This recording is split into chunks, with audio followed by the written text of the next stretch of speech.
બીજી તરફ પરસોત્તમ રૂપાલાને મળી ગઈ માફી। કાઠી ક્ષત્રિય સમાજે રૂપાલાને માફી કરી અને સમર્થન જાહેર કરી દીધું છે। એક તરફ ક્ષત્રિય સમાજ રૂપાલા સામે નમતું જોખવા તૈયાર નથી। 14 એપ્રિલે મહાસંમેલન માટે તૈયારીઓ શરૂ કરી દેવાઈ છે। ગુજરાત ઉપરાંત સમગ્ર ભારતમાંથી ક્ષત્રિયોને આમંત્રણ આપી દેવાયું છે। મોટી સંખ્યામાં લોકોને રાજકોટ પહોંચવા આહવાન કરાયું છે। ત્યારે ક્ષત્રિય સમાજની જ એક પાંખ ગણાતી અખિલ ભારતીય કાઠી ક્ષત્રિય સમાજે રૂપાલાને સમર્થન આપ્યું છે। કાઠી ક્ષત્રિય સમાજે રૂપાલાને ટેકો જાહેર કર્યો છે। સાથોસાથ કાઠી ક્ષત્રિય સમાજે વિવાદ મુદ્દે રૂપાલાને માફી પણ આપી દીધી છે। પ્રધાનમંત્રીનો હાથ મજબૂત કરવાના ઉદ્દેશ સાથે કાઠી ક્ષત્રિય સમાજે ભાજપને સમર્થન આપ્યું હોવાની વાત છે। ભાજપના કાર્યાલયમાં પત્રકાર પરિષદ યોજી સમર્થન આપવામાં આવ્યું છે। કાઠી ક્ષત્રિય સમાજની માફી બળતામાં ઘી હોમવાનું કામ કરશે કે સમગ્ર મામલો થાળે પાડશે એ જોવું રહ્યું। આ તરફ બનાસકાંઠામાં ભાજપના ઉમેદવાર ડોક્ટર રેખાબેન ચૌધરીનું ચોખાની ઉછામણી કરી ભવ્ય સ્વાગત કરવામાં આવ્યું। બનાસકાંઠામાં ચૂંટણીનો જંગ જોરદાર જામ્યો છે। કોંગ્રેસનું ગઢ ગણાતા અને કોંગ્રેસ ઉમેદવાર ગેનીબેનનો મત વિસ્તાર વાવ પંથકમાં ભાજપના ઉમેદવારનું ભવ્ય સામૈયું કરવામાં આવ્યું। વાવ પંથકના ગામોમાં રેખાબેન પ્રચાર કરવા જતા અહીં લોકોએ ઢોલ નગારા સાથે ચોખાની ઉછામણી કરી અને પરંપરાગત ગીત ગાઈને ભવ્ય સ્વાગત કર્યું હતું। આવા ભવ્ય સ્વાગતને લઈ પ્રચાર યાત્રાના ભાવનાત્મક દ્રશ્યો સર્જાયા હતા। જોકે ડોક્ટર રેખાબેને જિલ્લાનો વિકાસ કરવાની નેમ વ્યક્ત કરી અને ચૂંટણીમાં ભાજપનો દરેક કાર્યકર બનાસકાંઠા બેઠકનો ઉમેદવાર હોવાનું જણાવ્યું। બનાસકાંઠા લોકસભા બેઠકના ભાજપના મહિલા અને શિક્ષિત ઉમેદવાર ડોક્ટર રેખાબેન ચૌધરીને પ્રચારમાં ગામે ગામ અભૂતપૂર્વ આવકાર સાંપડી રહ્યો છે। બનાસ ડેરીના આદ્ય સ્થાપક સ્વ ગલબાભાઈ પટેલની પૌત્રીને ઉમેદવાર તરીકે પસંદગી કરવામાં આવતા જિલ્લાના પશુપાલકો સહિત તમામ સમાજમાં આનંદની લાગણી છે। ચૂંટણી પ્રચાર તેમજ લોકસંપર્કમાં ડોક્ટર રેખાબેનને ગામે ગામ અભૂતપૂર્વ પ્રતિસાદ મળી રહ્યો છે। બનાસકાંઠાના કોંગ્રેસના ઉમેદવાર ગેનીબેન ઠાકોરને રાજના મળી રહ્યા છે। લાખથી લઈ અને રોજના મળી રહ્યા છે। લાખથી લઈ અને 1.5 લાખ રૂપિયા। આ વાત ખુદ ગેનીબેને જાહેરમાં કરી। બનાસની બેન તરીકે પ્રખ્યાત ગેનીબેન ઠાકોર સતત ચર્ચામાં રહેતા હોય છે। સ્પષ્ટ વક્તા તરીકેની તેમની છાપ તેમજ તેમની પોતાની નિવેદનબાજીને કારણે તેઓ હંમેશા લોકોના ફેવરિટ બની રહે છે। ત્યારે હવે કોંગ્રેસના લોકસભાના ઉમેદવાર ગેનીબેન ઠાકોરને રોજના મળી રહ્યા છે લાખથી 1.5 લાખ રૂપિયા। જી હા, ગેનીબેન ઠાકોરે લોકોને અપીલ કરી હતી કે ચૂંટણી ડિપોઝિટ ભરવા માટે લોકો ફાળો આપે। દરેક લોકોને ઓછામાં ઓછા 11 રૂપિયા અને વધુમાં વધુ યથાશક્તિ મુજબ ફાળો આપવા ગેનીબેને અપીલ કરી હતી। સાથે ગેનીબેને પોતાના એકાઉન્ટમાં પૈસા નાખવા માટે QR કોડ સોશિયલ મીડિયામાં વાયરલ કર્યો હતો। ગેનીબેનની અપીલને લોકોએ ખૂબ ઉત્સાહ સાથે વધાવી છે। ગેનીબેને પ્રચારમાં દાવો કર્યો કે 10 દિવસથી પ્રચાર કરી રહ્યું છું। રોજે રોજ 1 લાખ 1.5 લાખનો ફાળો આવી રહ્યો છે। ચૂંટણી લાંબી ચાલશે એટલે 50 લાખ જેટલો ફાળો આવી જશે। દરેક ખર્ચ લોકો ઉપાડી રહ્યા હોવાનો પણ તેમણે દાવો કર્યો। ગેનીબેન 15મીએ પાલનપુરમાં ઉમેદવારી પત્ર ભરશે। સોમાભાઈ પટેલના રાજીનામા વિવાદમાં કોંગ્રેસ ફસાઈ ગઈ છે। સોમાભાઈએ કહ્યું, હું કોંગ્રેસમાં હતો તો કોંગ્રેસ કહે છે સબૂત આપો। લોકસભાની ચૂંટણી પહેલા ગુજરાતના રાજકારણમાં હલચલ જોવા મળી રહી છે। હજુ ભાજપના રાજકોટ બેઠકના પરસોત્તમ રૂપાલા અને ક્ષત્રિયોનો વિવાદ શમવાનું નામ નથી લેતો। ત્યારે હવે ગુજરાત કોંગ્રેસના પૂર્વ સાંસદ સોમાભાઈ પટેલના રાજીનામાનો વિવાદ વકર્યો છે। સોમાભાઈ પટેલે અંગત કારણો ધરીને ફરી એકવાર કોંગ્રેસ છોડી છે, તો બીજી તરફ રાજીનામા પર કોંગ્રેસે સવાલ ઉઠાવ્યા। કોંગ્રેસ કહે છે કે સોમાભાઈને 2020માં જ સસ્પેન્ડ કરાયા હતા। આ વાતને લઈ ન્યૂઝ 18 ગુજરાતી સાથે વાત કરતા સોમાભાઈએ કહ્યું કે મને તારીખ યાદ નથી, પરંતુ મોહન પ્રકાશ હાજર હતા। ત્યારે મને કહેવામાં આવ્યું હતું કે તમે અપક્ષ ઉમેદવારી પાછી ખેંચી એટલે તમારું સસ્પેન્શન રદ કર્યું છે। રાહુલ ગાંધીની સભા રાજકોટમાં હતી તે પહેલા કોંગ્રેસમાં મને ખેસ પહેરાવ્યો હતો। જો એ લોકો કહેતા હોય કે હું કોંગ્રેસમાં નથી તો તેઓ ખોટું બોલે છે। મારી પાસે વિડીયો અને ફોટા પણ છે। મને 2020 પછી ફરીથી પાર્ટીમાં સામેલ કરવામાં આવ્યો હતો। સોમાભાઈ સુરેન્દ્રનગરના પૂર્વ સાંસદ અને લીંબડીના પૂર્વ ધારાસભ્ય તથા કોળી સમાજના મોટા નેતા છે। ચૂંટણી સમયે પક્ષ પલટાની મોસમ પૂરજોશમાં છે। ચૂંટણી સમયે એક પક્ષમાંથી બીજા પક્ષમાં જવાની જાણે મોસમ ખીલી છે। મહેસાણામાં કોંગ્રેસને લાગ્યો ઝટકો। યુથ કોંગ્રેસ હિતેશ રાયકા અને જિલ્લા કોંગ્રેસ સમિતિના ઉપપ્રમુખ હર્ષદ રાવલ ભાજપમાં જોડાયા। મહેસાણા કમલમમાં જિલ્લા પ્રમુખ સહિત ધારાસભ્યના હસ્તે કેસરિયા કર્યા। તો આ તરફ પાટણમાં પણ ચૂંટણી પહેલા જોડતોડનું રાજકારણ ગરમાયું છે। ભાજપ અને કોંગ્રેસ બંને પક્ષોની જોડતોડની રાજનીતિ તેજ બની છે। રાધનપુરમાં કોંગ્રેસમાં ભંગાણ તો ચાટસ્મામાં ભાજપમાં ભંગાણ સર્જાયું। રાધનપુર તાલુકા કોંગ્રેસ સમિતિના પ્રમુખ હમીરજી ઠાકોરે કોંગ્રેસનો હાથ છોડીને ભાજપમાં મળ્યા। તેમણે પાટણ ભાજપ ઉમેદવાર ભરતસિંહ ડાભીની હાજરીમાં કેસરિયા કર્યા। તો આ તરફ ચાણસ્માના જીતોડાના ગામના પૂર્વ સરપંચ જવાનજી વાઘેલા કોંગ્રેસનો હાથ પકડ્યો। 30 જેટલા સમર્થકો સાથે ભાજપ છોડીને કોંગ્રેસમાં જવાનજી જોડાઈ ગયા। કોંગ્રેસના લોકસભા ઉમેદવાર ચંદનજી ઠાકોરની હાજરીમાં કોંગ્રેસનો હાથ પકડ્યો। તો દાહોદના લીમખેડા અને સંજેલીમાં આપ અને બીટીપીમાં ભડકો થયો। આપ અને બીટીપીના 200 કાર્યકરો ભાજપમાં જોડાયા। દાહોદ લોકસભા બેઠક ભાજપના ઉમેદવાર જશવંતસિંહ ભાભોરના નિવાસસ્થાને જઈને ભાજપમાં જોડાયા। જશવંતસિંહ ભાભોરે ભાજપનો ખેસ અને ટોપી પહેરાવી ભાજપમાં પ્રવેશ અપાવ્યો। ચૂંટણીના બ્યુગલ વાગી ગયા છે, નેતાઓ સજ્જ થઈ ગયા છે પ્રચાર કરવા. કેટલાક નેતાઓએ અનોખી સ્ટાઇલમાં પ્રચાર કર્યો. લોકસભા અને વિધાનસભાની ચૂંટણીમાં જીત મેળવવા નેતાઓ પૂરજોશમાં પ્રચારમાં લાગી ગયા છે. મતદારોને આકર્ષવા નેતાઓ પ્રચારમાં અવનવા નુસ્ખા અપનાવી રહ્યા છે. કોઈ ઘોડે સવારી કરી પ્રચારમાં વ્યસ્ત છે તો કોઈ ગાડામાં પ્રચાર કરતા દેખાયા. લોકસભા ચૂંટણીનું બ્યુગલ વાગી ચૂક્યું છે. તમામ રાજકીય પક્ષો પ્રચારના મૂડમાં. ત્યારે સુરતમાં ભાજપના ઉમેદવારોનો ચૂંટણી માટે અનોખો પ્રચાર કરતા જોવા મળ્યા. ઓલપાડ વિધાનસભામાં ભાજપ ઉમેદવાર મુકેશ દલાલ બળદગાડામાં સવાર થઈ નેતાજીના પ્રચાર કરવા નીકળ્યા. ઓલપાડ વિધાનસભાના ધારાસભ્ય મુકેશ પટેલ ઉમેદવાર માટે બળદગાડું ચલાવી પ્રચાર કરતા નજરે પડ્યા. જોકે ગતરોજ તેમને ઘોડા પર બેસીને પ્રચાર કર્યો હતો. ચૂંટણી ટાણે અલગ અલગ રીતે અપનાવી પ્રચાર કરવાની ઉમેદવારીની અનોખી સ્ટાઇલ હાલ ચર્ચાનો વિષય બન્યો છે. પાટણમાં સરકારી કર્મચારી સામે ચૂંટણી પંચમાં ફરિયાદ થઈ છે. આરોપ છે કે તેમણે રાજકીય પાર્ટીના નેતાનું ઘરે સન્માન કર્યું. પાટણમાં સરકારી કર્મચારી વિરુદ્ધ આચારસંહિતા ભંગની રજૂઆત થઈ છે. પ્રાથમિક શાળામાં શિક્ષક તેમજ સીઆરસી તરીકે ફરજ બજાવતા વિનોદ સોલંકી વિરુદ્ધ રજૂઆત આવી છે. વિનોદ સોલંકીએ પોતાના નિવાસ સ્થાને પાટણ ભાજપ ઉમેદવાર ભરતસિંહ ડાભીનું સન્માન કરતા વિવાદ સર્જાયો છે.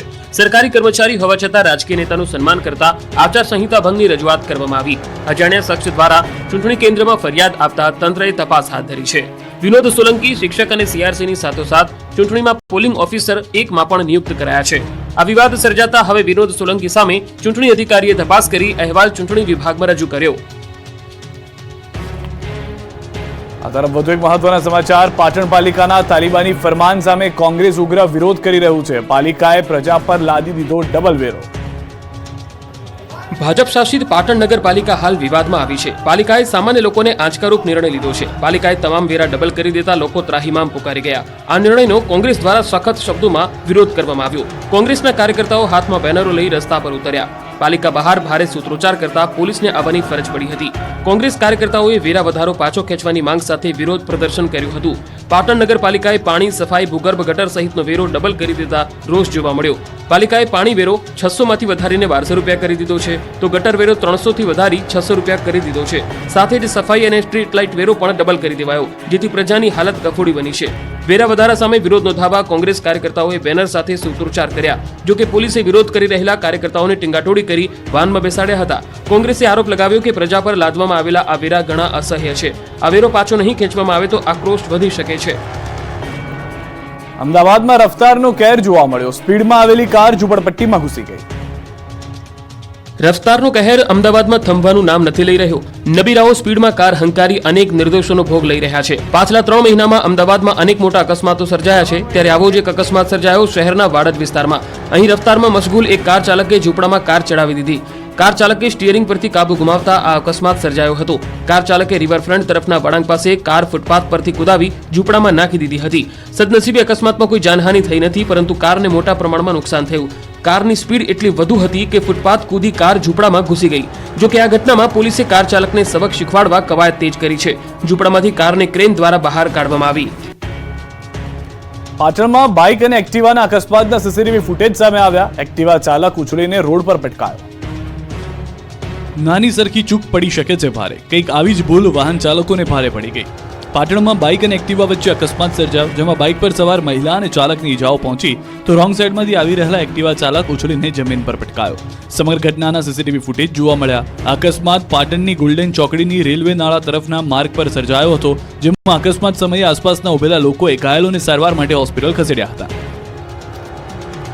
વડોદરામાં ગેસ કનેક્શન ફાળવણીમાં મોટું કૌભાંડ સામે આવ્યું છે. કેવાયસી ને લઈ તપાસ કરતા ભાંડો ફૂટ્યો. વડોદરામાં ગેસ કનેક્શન ફાળવણીમાં મોટું કૌભાંડ સામે આવ્યું. પાદરામાં ઉજ્જવલા યોજનાના જોડાણ બારોબાર અન્ય લોકોને ફાળવી દેવાયા હોવાનો ખુલાસો થયો. વર્ષ 2019 થી લાભાર્થીઓના નામનું કનેક્શન કોઈ બીજું જ વાપરતું હતું. લાભાર્થીના ફોર્મ પાસ થઈ ગયા છતાં જે તે સમયે ફોર્મ રદ થયા હોવાનું જણાવાયું હતું. જો કે કેવાયસીને લઈને તપાસ થતા અસલ લાભાર્થીઓને જાણ થઈ હતી. મોભા ગામની ગેસ એજન્સીમાં તપાસ કરતા સમગ્ર ભાંડો ફૂટ્યો હતો. હાલ 2 લાભાર્થીઓ સાથે છેતરપિંડી થઈ હોવાની વિગતો સામે આવી છે. જો કે હજુ વધુ નામ ખુલવાની શક્યતા છે. આ મામલે પોલીસ મથકે ફરિયાદ થતા તપાસનો ધમધમાટ શરૂ થયો, તો લાભાર્થીઓ પણ ન્યાયની અપેક્ષા રાખી રહ્યા છે. ભર ઉનાળે શહેરમાં પડ્યો ભૂવો. ચોમાસાને હજુ વાર છે, ત્યાં ભૂવો પડવાનો સિલસિલો શરૂ થઈ ગયો છે. ચોમાસામાં અમદાવાદ શહેરમાં ભૂવા પડવા કોઈ નવી વાત નથી, પરંતુ હવે તો ઉનાળામાં પણ શહેરમાં ભૂવા પડતા તંત્રની કામગીરી સામે લોકોએ સવાલ કર્યો છે. ભૂવાનું એપી સેન્ટર ગણાતા હટકેશ્વર વિસ્તારમાં રોડની વચ્ચોવચ પડ્યો છે મોટો ભૂવો. 132 ફૂટ રિંગ રોડ પર એએમસીના મોડલ રોડ પર ભૂવો પડ્યો. એક તરફ કોર્પોરેશન શહેરમાં સારા રસ્તા અને લોકોની સારી સુવિધા મળી રહે તે માટે અવનવા અખતરા કરે છે.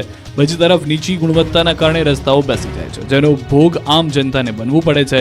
હાલ ઇન્દપુરી વોર્ડના નીતિનગરમાં ભૂવા પડવાની ઘટના તંત્ર માટે શીખ સમાન છે. હવે જોવાનું એ છે કે કોર્પોરેશનનું તંત્ર ભૂવાને ક્યારે સરખો કરે છે. અમદાવાદમાં છેલ્લા 10 દિવસમાં પોસ્કોના 3 કેસ નોંધાયા છે. અમદાવાદમાં સતત વધી રહ્યા છે પોસ્કો હેઠળના કેસ. વટવામાં પડોશમાં રહેતા અધેડે સગીરા પર દુષ્કર્મ આચર્યું. સગીરાને પેટમાં દુખાવો થતા મેડિકલ તપાસ કરતા 2.5 માસનો ગર્ભ હોવાનું જણાતા માતા પિતા ચોંકી ગયા. પરિવારે સગીરાને પૂછતા તેને આખી હકીકત વર્ણવી. પડોશમાં રહેતા અધેડે જ સગીરાને ફોસલાવી તેની સાથે શારીરિક સંબંધ બાંધ્યા હતા. આ મામલે પરિવારે પોલીસ ફરિયાદ નોંધાવતા પોસ્કો અંતર્ગત ગુનો નોંધી પોલીસે આરોપીની ધરપકડ કરી. મહત્વનું છે કે અમદાવાદમાં છેલ્લા 10 દિવસમાં પોસ્કોના 3 કેસ નોંધાયા છે. અમરાઈવાડીમાં એક સગીર સાથે છેડતીનો બનાવ પોલીસ ચોપડે નોંધાયો છે.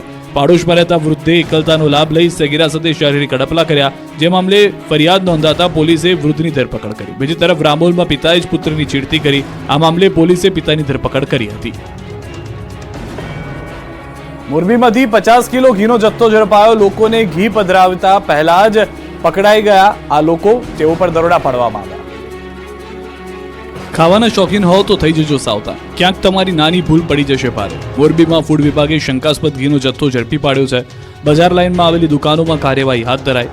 મોરબીમાં નહેરુ ગેટ મેઇન રોડ પર આવેલ પાયલ સિંહ સેન્ટર અને આબિદ એચ અંદાણીની દુકાનમાંથી શંકાસ્પદ ઘીનો જથ્થો પકડાયો. ગ્રાહકે આપેલી ફરિયાદના પગલે ફૂડ વિભાગે કાર્યવાહી હાથ ધરી. 50 કિલો જેટલો નકલી શંકાસ્પદ ઘીનો જથ્થો સીઝ કરી લેબોરેટરી માટે મોકલવામાં આવ્યો. ચોખ્ખું ઘી 800 રૂપિયા પ્રતિ કિલો મળી રહ્યું છે, ત્યારે દુકાનદાર આ ઘી 300 રૂપિયા પ્રતિ કિલોમાં વેચતા હોવાની ફરિયાદના પગલે ફૂડ વિભાગે કાર્યવાહી કરી. નકલી શંકાસ્પદ ઘી મોરબી વાસીઓ સુધી પહોંચે પહેલા ફૂડ વિભાગે દરોડા પાડી શંકાસ્પદ નકલી ઘી ઝડપી લીધું છે. ભાવનગરના નારી ગામમાં લોકો દૂષિત પાણી પીવા લાચાર છે. ચૂંટણી ટાણે નેતાઓ તો આવે છે, વોટ પણ લઈ જાય છે, પણ પાણી નથી લાવતા. કાળઝાળ ગરમીમાં હાથમાં ડોલ લઈ મહિલાઓ પાણી ભરવા જાય છે, તે પણ દૂષિત. જી હા, દૂષિત પાણી પીવું જાણે કે તેઓની મજબૂરી બની ગયું છે. ઉનાળો આવતા જ ભાવનગર જિલ્લાના ગ્રામ્ય વિસ્તારોમાં પાણીની સમસ્યા વિકટ બની જાય છે. નારી ગામમાં છેલ્લા 20 દિવસથી પૂરતા પ્રમાણમાં પાણી મળતું નથી, અને જે પાણી આવે છે તે પણ દુર્ગંધયુક્ત અને ગંદુ હોવાથી પીવા માટે ઉપયોગમાં લઈ શકાય તેમ નથી, જેથી સ્થાનિકોમાં ભારે રોષ જોવા મળી રહ્યો છે. પીવા માટે ચોખ્ખા પાણીના એક બેડા માટે મહિલાઓ દૂર દૂરથી રચડપાટ કરે છે. અહીં મહિલાઓની એક જ માંગ છે કે તેમને પીવાનું પાણી પહોંચાડવામાં આવે. પાણીની સમસ્યા એટલી વિકટ બની ગઈ છે કે છેવાડે આવેલા તળાવમાંથી ના છૂટકે ગંદુ અને દૂષિત પાણીનો ઉપયોગ કરવા મજબૂર બન્યા છે. ગંદુ પાણી પીવાથી લોકો બીમારીનો ભોગ બની રહ્યા હોવાનો ગ્રામજનોનો આક્ષેપ છે. લોકોની અનેક રજૂઆત છતાં પાણીની સમસ્યા હલ ન થતા તંત્ર સામે લોકોમાં રોષ છે. જંગલમાં લાગતી આગ માટે નર્મદાના વન વિભાગે અનોખો નુસ્ખો અપનાવ્યો છે. જંગલમાં બનાવી દીધી દવ રેખા. જંગલમાં આગ લાગી નથી, લગાડવામાં આવી છે. સામાન્ય રીતે ગરમીના સમયમાં જંગલ વિસ્તારમાં ભીષણ આગ લાગે છે. આગ એટલી બેકાબુ બને છે કે વન સૃષ્ટિની સાથે કેટલાક કબોલ પ્રાણી પક્ષીઓ પણ આગમાં ભોગ બને છે. ત્યારે ઉનાળામાં જંગલોમાં આગ લાગવાના બનાવો વધતા જંગલની સુરક્ષા માટે ખાસ વ્યવસ્થા કરાઈ છે. ખાસ કરીને નર્મદામાં જંગલની સુરક્ષા માટે વન વિભાગ દવરેખા બનાવી ચૂક્યું છે. પાનખરમાં જંગલમાં સૂકા પાન પર કોઈ સળગતી દિવાસળી કે રોડ સાઈડ ફેંકાતી બીડી સિગરેટથી આગ લાગવાની ઘટના બને છે. તેને રોકવા નર્મદા વન વિભાગે દવરેખા બનાવી છે. જી હા, જંગલ વિસ્તારોમાં મુખ્ય રસ્તાની આજુબાજુમાં આ દવ પટ્ટો કે દવરેખા બનાવવામાં આવે છે, જેમાં મુખ્ય રસ્તાની આજુબાજુના 5 થી 7 ફૂટની જગ્યામાં સૂકા પાંદડા સળગાવી દેવામાં આવે છે, જેનાથી કોઈ આવી સળગતી વસ્તુ નાખે તો જંગલમાં આગ લાગતી અટકાવી શકાય છે. વન વિભાગના નવતર પ્રયાસથી જંગલને મોટું નુકસાન થતું જરૂરથી અટકશે. ઓછી મહેનતે વધુ આવક રળતા ખેડૂતોને રોવાનો વારો આવ્યો છે. વાતાવરણની અસર મહુડાના ફૂલ પર પડી છે. બદલાતા વાતાવરણની અસરનો ભોગ ખેડૂતો હંમેશા બને છે. અચાનક બદલાતા વાતાવરણની સીધી અસર પાક પર દેખાય છે, ત્યારે ખેડૂતોને ખાતર પાણી કે કોઈ પણ પ્રકારની માવજત વગર આવક રળી આપતા મહુડા ફૂલને પણ આ વર્ષે સતત બદલાતા વાતાવરણની અસર વર્તાય છે. ઔષધીય ગુણધર્મો ધરાવતા મહુડા ફૂલ અને ડોળીના ફળ મહુડાના વૃક્ષ ઉપર થાય છે. આ મહુડાના ફૂલ માર્ચ અને એપ્રિલ માસમાં વીણી ગ્રામ્ય વિસ્તારોમાં ખેડૂતો હજારો રૂપિયાની આવક રળી લેતા હોય છે. ખેડૂતો માર્ચ અને એપ્રિલ માસમાં રાત્રે ઉજાગરા કરી મહુડાના ફૂલ વહેલી સવારે સુધી વીણી એકત્રિત કરી લેતા હોય છે. ફૂલની સુકવણી કરી દુકાનમાં વેચાણ કરે છે. આ વર્ષે મહુડા ફૂલની આવકમાં નોંધપાત્ર ઘટાડો જોવા મળ્યો છે. મહુડાના વૃક્ષ ઉપર ફૂલ માટે આવતા હાથા ખૂબ જ સારા પ્રમાણમાં જોવા મળતા ખેડૂતોમાં ખૂબ જ ખુશી જોવા મળી હતી, પરંતુ ત્યારબાદ વાદળછાયું વાતાવરણ સર્જાતા મહુડાના ફૂલ બળી ગયા. ગત વર્ષની સરખામણીમાં આ વર્ષે માંડ 25% મહુડા ફૂલની આવક જોવા મળી છે. મહુડાના ફૂલમાંથી સારી આવક થવાની આશાઓ ઉપર પાણી ફરી વળ્યું છે. વડોદરાના કરજણ પાંજરાપોળમાં ગૌ માતાને ડાઇનિંગ ટેબલ પર અનલિમિટેડ રસ પીરસાયો. તમે ક્યારે જોયું છે કે 500 કિલો રસ ગૌ માતાને પીવડાવવામાં આવ્યો હોય? વડોદરામાં કાર્યરત શ્રવણ સેવા ફાઉન્ડેશન છેલ્લા 3 વર્ષ જેટલા સમયથી નિસહાય વૃદ્ધોને નિયમિત સ્વાદિષ્ટ ભોજન સેવા પૂરી પાડી રહ્યું છે. તાજેતરમાં સંસ્થાના મુખ્ય સંચાલકે પાંજરાપોળમાં રહેતા પશુઓને ડાઇનિંગ ટેબલ પર કેરીનો રસ જમાડ્યો. શ્રવણ સેવા દ્વારા પ્રથમ વખત આટલા મોટા સ્તરે સેંકડો લીટર રસ પશુઓને અર્પણ કરાયો છે. પાંજરાપોળમાં ગાય સહિત 2000 જેટલા પશુઓ હાલ આશરો લઈ રહ્યા છે. આ રસ તૈયાર કરવા અનેક લોકો પાછલા 15 દિવસથી મહેનત કરતા હતા. તાજી કેરીનો રસ કાઢવામાં આવ્યો, સાથે રસ કાઢવા માટે મોટી ક્યારી પણ તૈયાર કરવામાં આવી હતી. સંસ્થા દ્વારા નિસહાય વૃદ્ધો માટે રોજ ગરમા ગરમ જમવાનું બનાવીને પીરસવામાં આવે છે. તે રીતે પશુઓ માટે પણ કેરીનો તાજો રસ કાઢી તેમના સુધી પહોંચાડવાનું પ્લાનિંગ કરાયું હતું. ઠંડો કેરીનો રસ આરોગી ગાયના મોઢા પર સુખદ હાવભાવ જોવા મળ્યો. શ્રવણ સેવા ફાઉન્ડેશનનો આ પ્રયાસ ખરેખર